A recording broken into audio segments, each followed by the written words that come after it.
မိမဖြူလေးကကြောက်ကြောက်နဲ့ထပ်မေးလိုက်ပါတယ်ဒါ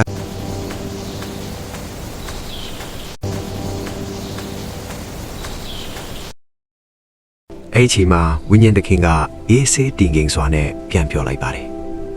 ဒီလိုပါမင်းကလေးမင်းဟာတောအုပ်ရဲ့တိတ်ဆိတ်မှုနဲ့မှောင်မိုက်မှုတွေကြောင့်မင်းလမ်းမကိုရောက်လာခဲ့လို့ငါတားရတာပါအဲ့တော့မှမိမပြူလေးလည်းတပြင်းချနိုင်ခဲ့ပြီး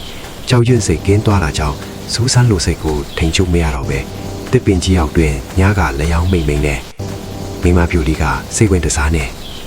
ဒါနဲ့ရှင်းတယောက်တည်းဒီမှာနေရတာအထီးချမ်းမှုတွေဖုံးလွှမ်းနေမှာပဲနော်ရှင်တို့ဝိညာဉ်တွေကအမြဲတမ်းဒီလိုအထီးချမ်းနေရတာလားရှင်ရဲ့မျက်ဝန်းတွေက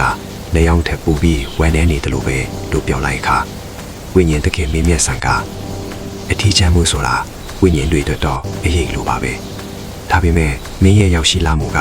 ကိုယ့်ရဲ့အေးစက်နေတဲ့အချိန်တွေကိုနှွေးထွေးသွားစေတယ်